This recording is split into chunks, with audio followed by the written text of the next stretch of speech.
Hello, everybody. Welcome to Creative Edge YouTube channel, and I am Muskan Mulchandani. We here at Creative Edge provide you your solution to all the exams related to design as well as architecture. Whereas the study material is concerned, you can download the study material on the link given in the description box. All right. Quickly, let's now go on to our topic of discussion, which is reading comprehension. Okay. Now, before we go to that topic, I would like to point out that when we are attempting reading comprehension in competitive exams, ठीक है, जैसे आप कोई भी exam की तैयारी कर रहे हैं, चाहे वो नाटा हो, चाहे वो एनआईडी हो, चाहे वो निफ्ट हो, चाहे वो यूसीड हो, इनमें से जो भी एग्जाम्स हैं, इनमें रीडिंग कॉम्प्रिहेंशन एक इम्पॉर्टेंट टॉपिक है और आता है, ठीक है। और हमारा फोकस जैसे शुरू में हमारा इंग्लिश सेक्शन को लेके फोकस है, वो होना चाहिए हमको मिनिमम टाइम में मैक्सिमम मार्क्स अटेन करनी है, ठीक है। तो ये ध्यान में रखते हुए हम पैसेजेस करते हैं, पैसेज सॉल्व करते हैं साथ में, ठीक है। और धीरे धीरे हम साथ में समझते जाएंगे कि वो पैसेजेस के आंसर्स क्या होने चाहिए, किस तरीके के वो आंसर्स होने चाहिए, प्लस जो डूज एंड डोंट्स हैं pertaining to the passage, we will do that. Okay, let's quickly go to the passage. A very easy passage, ठीक है। पहला पैसेज है जो मैं रीड करूंगी, आप लोग भी मेरे साथ रीड कर सकते हैं या आप अपना टाइम ले सकते हैं। अगर किसी भी पैसेज का समय आपको कम लगता है, please pause the video over there and continue with the reading. All right. So I'm reading in this. Male lions are rather reticent about expanding their energy in hunting. More than 3/4 of kills are made by lionesses are in front.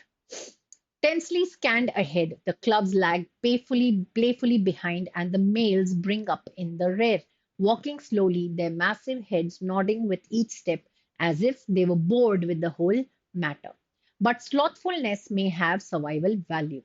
With lionesses busy hunting, the males function as guards for the cubs, protecting them particularly from hyenas. ठीक है, बहुत ही easy passage है.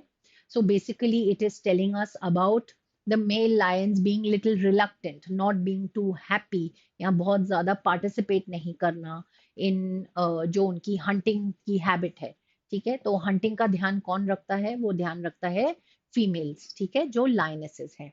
Okay, वो बताते हैं कि वो लोग आगे टेंसली सब चीज स्कैन कर रहे होते हैं और उनके पीछे उनके कब्स होते हैं, उनके पीछे होते हैं लायंस। अब यहाँ पे बताया गया है कि लायंस का क्या रोल होता है। तो लायंस का ये रोल होता है that they are slothful. Now, slothful means to be very lazy. But lazily वो पीछे रहते हैं, इसका ये मतलब नहीं है कि उनका ध्यान नहीं रहता है। पॉइंट ये है कि वो लोग अपने कब्स को जो प्रोटेक्शन की ड्यूटी है वो उनके ऊपर होती है, ठीक है। वो मेंशन किया गया है लास्ट लाइन में, ठीक है। चलिए, तो इजी पैसेज है। It should hardly take you 1 minute और सो टू रीड। और सॉल्व करने के लिए अगर इसके ऊपर 3 से 4 क्वेश्चंस आए तो वो पूरे पैसेज में से लगभग डायरेक्टली ही होंगे, ठीक है। चलिए सॉल्व करते हैं पहला क्वेश्चन, देखते हैं किस तरीके का क्वेश्चन है। First question, according to the passage male lions generally do not go for hunting because. Now इस तरीके का जो क्वेश्चन है उसका डायरेक्ट आंसर आपको पैसेज में ही मिल जाएगा, ठीक है। चलिए, तो again I will insist here कि आपके लिए क्या बेस्ट काम करता है, पोई, POE, प्रोसेस ऑफ एलिमिनेशन। जब आप एक आंसर चूज करने जाते हैं तो you might fumble, you might be confused, but जब आप एलिमिनेट करते हैं, जैसे हम नुक्स निकालते हैं किसी चीज से, अगर हम यहाँ पर नुक्स निकालेंगे कि हमारे ऑप्शंस में क्या नुक्स है, what we will come be left with will be the correct answer, ठीक है। चलिए, so quickly we will go through the options. It says they don't like it, that's why they don't go hunting. They are very lazy, option D ये बोल रहा है। क्या lazy और पसंद की कहीं पर भी बात हो रही है? बिल्कुल भी नहीं, पैसेज में कहीं पर भी इन चीजों की बात नहीं हो रही है। They want lionesses to get training, this is out of the purview या out of the context of the passage, okay। what you are left with is option C, जो बोल रहा है that they wish to save their vigor for other things, और वो other things क्या है? Protection, ठीक है। वो हमारे पैसेज में बहुत ही क्लियरली मेंशन्ड है। Alright, let's go to the next question. Yes, your answer has to be vigor for the other things. Let me tell you here that vigor का मतलब क्या होता है. Vigor means energy. अगर मैं आपको ये मीनिंग पहले बता देती तो आप सबसे पहले यही वाला ऑप्शन टेक करते, दूसरे वाले ऑप्शंस पढ़ते भी नहीं शायद, right. The reason that they have changed the word meaning here is because they want to keep the question little more confusing. Okay, यहाँ पर जिस स्टूडेंट को विगर का मतलब पता नहीं होगा शायद उसके लिए ये क्वेश्चन अटेम्प्ट करना डिफिकल्ट हो जाए. चलिए नेक्स्ट क्वेश्चन पे जाते हैं. हाँ जी, मेल लाइन्स प्रोटेक्ट दे कब्स.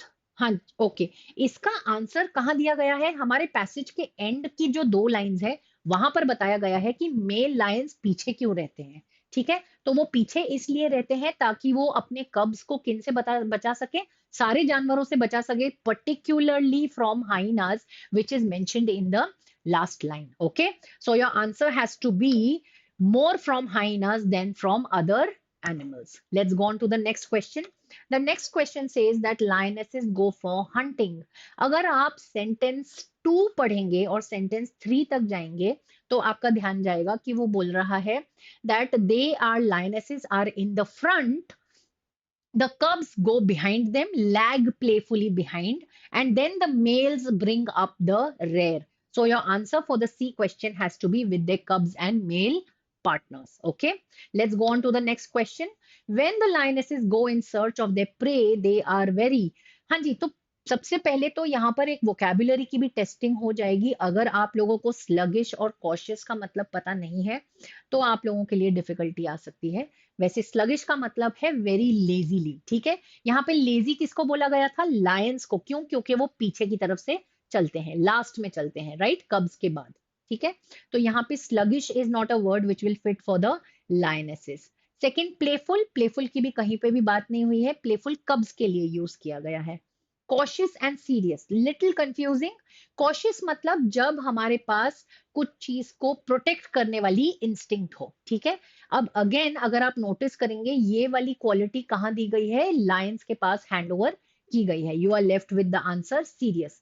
वैसे अगर आप सेकेंड लाइन का लास्ट वर्ड पढ़ेंगे वहां पे दिया हुआ है tensely which means in a serious manner. Okay, let's go on to the next question. Oh, we are at another passage, और पैसेज भी ऐसा जो माशाअल्लाह. ठीक है, आप नोटिस करेंगे यहाँ पे जो पैसेज की लेंथ है this is almost thrice the level of the passage which was in the first go. ठीक है, तो अब हम ये वाले पैसेज को कैसे पढ़ सकते हैं? 2 तरीके हैं इसको पढ़ने के. एक तो बहुत सारे लोगों का ये मानना है कि जब वो क्वेश्चंस रीड कर लेते हैं तो उनको पैसेज में सही आंसर्स मिलते हैं. अगर ये तरीका आपके लिए अप्रोप्रिएट है आप बिल्कुल वैसा करें. वैसे मैं उनमें से नहीं हूं जो क्वेश्चंस पढ़ के और आंसर्स पैसेज में आंसर्स ढूंढूं. मेरे लिए हमेशा पैसेज पहले पढ़ना ज्यादा जरूरी होता है. तो what I do is I usually adopt the method of skimming and scanning. Now what do I mean by skimming and scanning? जब हम छोटे थे और स्कूल में थे हम लोग क्या करते थे, जो भी पार्ट इंपॉर्टेंट लगता था उसको पेंसिल से अंडरलाइन कर देते थे. तो ये जो हम अंडरलाइनिंग करते थे ये क्यों किया करते थे? ताकि हमको वो वाला पार्ट याद रह जाए, राइट. वो हमारे की वर्ड्स होते थे या वो इंपॉर्टेंट वर्ड्स होते थे या इंपॉर्टेंट पार्ट्स ऑफ सेंटेंसेस होते थे. तो that is exactly what I mean by the technique of scanning. Okay, now when I से scan, what I am doing is I am reading that thing in more detail. But when I say skim, what am I doing? I am just reading it ऊपर ऊपर से. ठीक है, चलिए तो फिर जब हम ये पैसेज पढ़ते हैं, आप अगर ये आपके लिए स्पीड बहुत फास्ट है आप ये कर सकते हैं कि आप कुछ देर के लिए पॉज कर लीजिए और साथ में पैसेज पढ़ लीजिए, या तो फिर आप हमारे साथ मूव ऑन करिए. ठीक है, so now quickly what we can do is we can go to the questions. Okay, but before we go to the questions I would like to point out here that जब आप ऐसा passage पढ़ेंगे आप notice करेंगे कि बहुत सारे ऐसे वर्ड्स हैं जिसका आपको मतलब नहीं पता है. ठीक है, should that be a hindrance in your answer giving capacity? Not at all. ठीक है, ये आपके लिए बिल्कुल भी जरूरी नहीं है कि जब आप पैसेज पढ़े आपको हर एक वर्ड का मतलब पता हो. ठीक है, बहुत टाइम पे ऐसा होता है कि जब हम उस वर्ड को सेंटेंस में पढ़ते हैं तो हमको अंदाजन एक अप्रोक्सीमेट मीनिंग उसका समझ में आ जाता है, ठीक है। तो हम उसी तरीके से मूव फॉरवर्ड करेंगे और हम उसी तरीके से उस वर्ड को अपनी लैंग्वेज में समझ के और आगे टेक टेक टेक ऑन करेंगे पैसेज को, ठीक है। तो क्विकली एक बार क्वेश्चन सॉल्व करते हैं और देखते हैं कहाँ पहुंचे हैं हम, समझ पाए हैं कि नहीं हम इस पैसेज को। चलिए, which of the following is not true in the context of the passage? The first says the forests are diverted from their normal work. The forest staff are diverted from their normal work. The priorities of the wildlife are sometimes ignored by the forest staff. The tourists are generally equipped with the necessary knowledge of wildlife. The tourists leave behind lots of toxic deposits. अरे भैया, अगर tourist के पास knowledge होता तो फिर ये पूरा passage exist ही नहीं करता, राइट? तो the answer has to be C for cat, which is the tourists are generally equipped with the necessary knowledge of wildlife. ये इस कॉन्टेक्स्ट पैसेज के कॉन्टेक्स्ट में बिल्कुल भी ट्रू नहीं है। जो बाकी तीन चीजें हैं वो ट्रू हैं। यस, जो फॉरेस्ट का स्टाफ है, क्योंकि टूरिस्ट वहां पे ज्यादा हो जाते हैं इसलिए वो अपना नॉर्मल वर्क नहीं कर पाते और उन टूरिस्ट की हेल्प करते रहते हैं। Priorities of the wild life are ignored, ये भी उससे कनेक्टेड है, और जो उनका बेसिक काम है वो क्या है, वाइल्ड लाइफ को प्रायोरिटाइज करना, और उस वजह से फॉरेस्ट का स्टाफ ये नहीं कर पाता। Last, tourist leave behind a lot of toxic deposits, yes, ये बहुत ही क्लियरली वहां पे मेंशन्ड है, ठीक है। तो your answer has to be C, which is not true in the context of the passage. एक और बात मैं यहाँ पर आपको ध्यान दिलाना चाहती हूँ, यहाँ पर जब आप क्वेश्चन नोट पढ़ें तो आप ये जरूर ध्यान दें या उस पार्ट को स्कैन करें, अंडरलाइन कर लें जब दिया हुआ है नॉट ट्रू, ओके, क्योंकि उससे पूरे सेंटेंस का कॉन्टेक्स्ट, पूरे ऑप्शंस का कॉन्टेक्स्ट चेंज हो जाता है, ठीक है। Let's go on to the next question. According to the passage, the main purpose of bringing the tourist in the forest area is. Now, when I talk of the main purpose, what do I mean to ask? I mean to ask the central idea.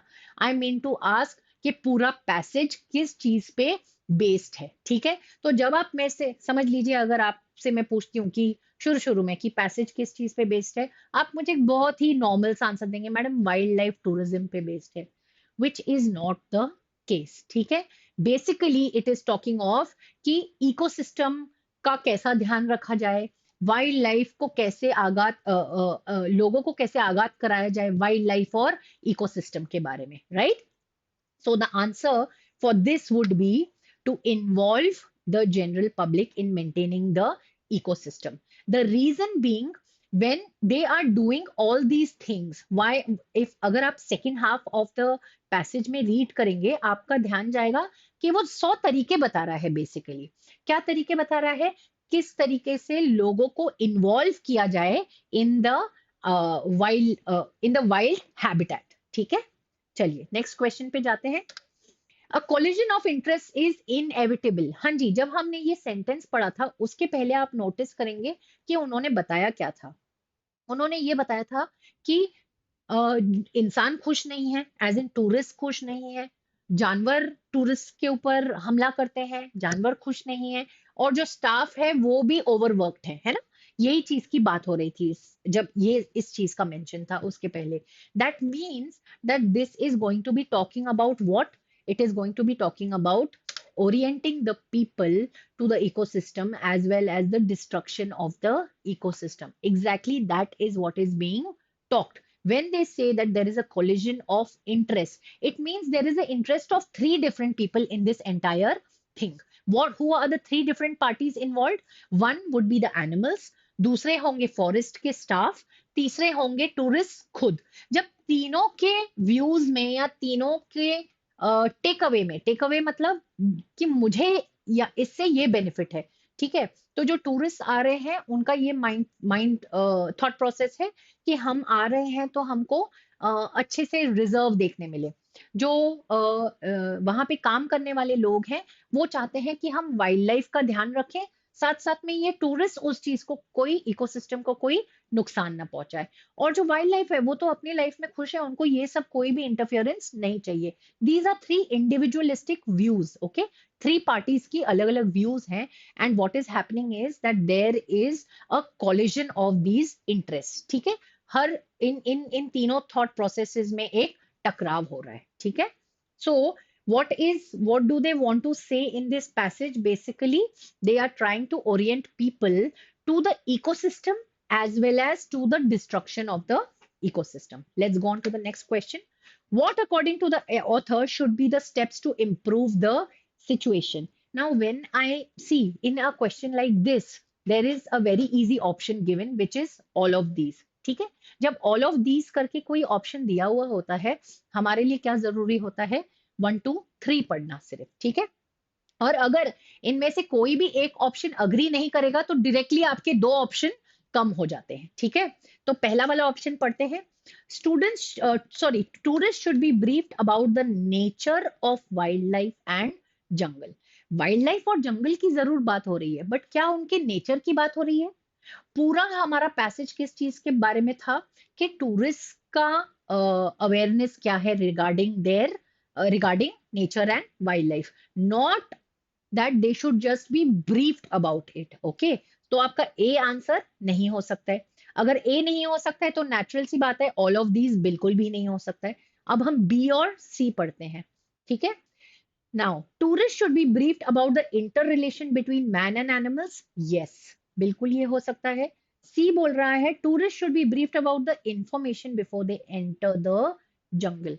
जब हम briefing कर रहे हैं कोई information की, तो वहां पे यहाँ पे मेंशन होना चाहिए था कि किस तरह की इंफॉर्मेशन, कि जानवरों का कैसे ख्याल रखा जाना चाहिए, या उनको क्या खिलाना पिलाना चाहिए, या उनका ये डिस्टर्ब इन तरीकों से डिस्टर्ब नहीं करना चाहिए, या ये कचरा नहीं फैलाना चाहिए। क्या इंफॉर्मेशन की बात हो रही है यहाँ पे? कोई कोई भी क्लैरिटी नहीं है, इसलिए आपका आंसर सी नहीं हो सकता and you are left with option B. And exactly option B is the thing that is being talked of. They are talking about the interrelation between man and animals, how man is affecting the ecosystem of animals and the animals, and how the animals are reacting in turn. आपने देखा वहां पर एक crisis की बात की गई है जहां पे मैन किलिंग टाइगर ने अटैक किया था। Exactly exactly. तो ये एग्जाम्पल क्यों दिया गया था? क्योंकि वो जानवर भी परेशान हो रहे हैं ऐसा दिखाने के लिए, ठीक है। चलिए नेक्स्ट क्वेश्चन करते हैं। नेक्स्ट क्वेश्चन बोल रहा है what according to the author will win the hearts and mind of the general public. अगर आप ऑप्शन 1 2 3 पढ़ेंगे, ए बी सी पढ़ेंगे, आपको रियलाइज होगा कि ये बिल्कुल ही डम ऑप्शंस हैं, ठीक है। You are only left with D option because once you have thoroughly read the passage, आपको रियलाइज होगा कि जो तीनों ऑप्शंस पहले के दिए हुए हैं वो ऑप्शंस पार्शियली राइट है, ठीक है। वो कोई भी कंप्लीट आंसर नहीं है। इनफैक्ट पहला और दूसरा ऑप्शन पार्शियली राइट है, तीसरा वाला तो बहुत ही स्टूपिड नॉनसेंसिकल ऑप्शन है। तो आपका आंसर होना चाहिए D for donkey. Next question, What according to the passage should the forest staff be engaged in? अगर आप लास्ट के कुछ सेंटेंसेस पढ़ेंगे, लास्ट नीचे से समझ लिए तीसरा चौथा सेंटेंस पढ़ेंगे, तो आपका ध्यान जाएगा कि वहां पे मेंशन किया गया है कि वाइल्ड लाइफ गार्ड्स और रेंजर्स का काम क्या है, ठीक है। तो उनके हिसाब से फॉरेस्ट स्टाफ का क्या होना चाहिए? What should they B engaged in that work itself. Okay, now it says that the wildlife guards and rangers are diverted from their normal work. And what is that normal work? Monitoring and managing wildlife and ecosystem. तो basically वही उनका काम है और वही उनको करना चाहिए, तो इसलिए आपका आंसर होना चाहिए ऑप्शन बी, ठीक है। नेक्स्ट क्वेश्चन देखते हैं। The main concern expressed by the author in the above passage is to, तो बेसिकली वो क्या चाह रहा था ऑथर, कि जो ह्यूमंस की और जो इकोसिस्टम का है उसके बीच में जो प्रॉब्लम्स हो रही है वो ना हो और इकोसिस्टम ढंग से चले, right? That is what he is trying to do. So improve facilities for tourist, not at all, he is not worried about the tourist. Build more road areas, वो जो रोड का एग्जाम्पल दिया गया था कि पहले 4 व्हीकल्स चलती थी अब 12 व्हीकल्स चल रही हैं, that was just an example given to reiterate a point, ठीक है। Restrict wild life population, wild life population पे उस ऑथर का कोई कंट्रोल नहीं है और कोई उससे रिलेटेड क्वेरी रेज नहीं हुई है, ठीक है। तो ये आपका आंसर नहीं हो सकता है। Balance the ecosystem by careful planning, yes, which is exactly why the author is worried about बहुत सारे टूरिस्ट का इनफ्लक्स। तो आपका आंसर होना चाहिए डी फॉर डोंकी। अगला क्वेश्चन पढ़ते हैं। Which of the following words is most nearly the same in the meaning as on hand used in the passage? आप नोटिस करेंगे कि पैसेज में on hand को डिफरेंट कलर में हाईलाइट किया गया है। ठीक है, तो अगर आप वो सेंटेंस पढ़ेंगे तो आपको बहुत ही क्लियरली समझ में आ जाएगा कि वहां पे जो वर्ड यूज होना चाहिए वो है अवेलेबल। ठीक है, जो चार ऑप्शंस दिए गए हैं वो भी कोई मीनिंग में या उनकी को किसी की भी वोकैबुलरी इतनी डिफिकल्ट नहीं है कि आप में से किसी को समझ में ना आए। ठीक है, let's go on to the next question quickly. Man animal confrontation, according to the passage, leads to, yes. Now, when a human being is disrupting an animal's life, or if an animal is attacking a human being, होता क्या है कि मुझे आप पे भरोसा नहीं है और आपको मुझ पे भरोसा नहीं रहेगा। ठीक है, तो your answer to this will be destruction of mutual bond. So there is a respect that a human being should have for animals and a respect that animals will have towards human beings. But due to this man animal confrontation, what happens is that mutual bond is destructed or it is affected. Okay, let's read the next question. What, according to the author, is the main reason for the near collapse of the capacity of the ecosystem of wildlife refuges? ठीक है, तो सबसे पहले हमको ये बहुत ही clearly starting के शुरू के एक दो या तीन सेंटेंसेस में समझ में आ गया था कि किस चीज से वो अफेक्ट हो रहा है। सीरियस, बट सेकेंड लाइन में दिया हुआ है बट सीरियस इंफ्रास्ट्रक्चरल शॉर्टकमिंग्स। तो वो बोल रहा है कि इंफ्रास्ट्रक्चर की जो कमियां हैं उस वजह से ये हो रहा है। So your answer has to be D for donkey. Let's go on to the next question. Which of the following most words is most nearly the same in the meaning as the word detritus? हाँ जी, अगर आप देखेंगे detritus को अलग colour में highlight किया हुआ है और अगर आप रीड करेंगे तो detritus के बाद मेंशन किया हुआ है आफ्टर गिविंग अ सेमीकोलन कि क्या detritus छोड़ते हैं। ठीक है, उससे आपको समझ में आ जाएगा कि plastic bag, cigarette packets, bottles, paper, जो बायोडिग्रेडेबल वेस्ट है, सॉरी जो नॉन बायोडिग्रेडेबल वेस्ट है, ये सब की मेंशन हो रही है। So the answer that you will have here is disposables. ठीक है, let's go on to the next question. The next question says, which of the following words is most nearly same in meaning as the words hands-on as used in the passage? वहां पे बहुत ही clearly अगर आप sentence पढ़ेंगे तो आपको समझ में आ जाएगा कि उसका आंसर इज प्रैक्टिकल। ठीक है, वैसे हैंड्स ऑन का मतलब भी प्रैक्टिकल होता है। हैंड्स ऑन को अगर हम सेंटेंस में यूज करें तो हम इस तरीके से यूज कर सकते हैं that internship is a hands-on experience of your college life। ठीक है, तो इस तरीके से क्या है of the college life, when I say this it means your theory that you do in college will be different from the internship, and it is going to be a very your internship is going to be a very practical usage of the theory that you have done during your college life। ठीक है, let's go on to the next question. Okay, we are at the end of the slide. Thank you so much. It was lovely having this wonderful session with you, which was based on reading comprehension. Believe me when I say कि reading comprehension का सिर्फ हवा बना के रखा हुआ है। ठीक है, वैसे ये कोई डिफिकल्ट टास्क नहीं है, बिल्कुल भी बहुत डिफिकल्ट नहीं आता है।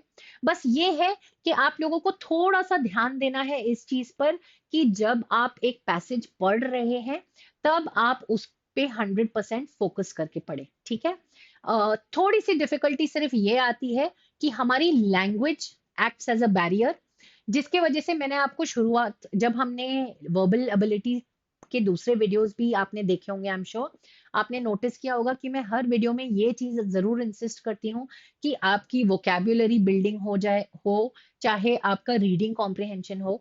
ये बेटर सिर्फ तब हो सकता है जब आपकी रीडिंग की एबिलिटी डेवलप हो जाए। ठीक है, तो ये रीडिंग की एबिलिटी हम कैसे डेवलप कर सकते हैं?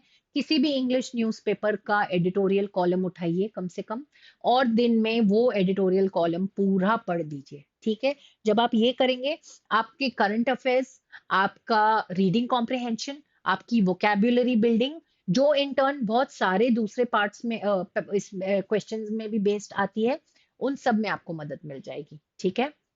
It was lovely interacting with you all. And for any other query, what you can do is you can click the link to the description box below, and you all can talk to us. All right. Thank you so much from the entire Creative Edge team.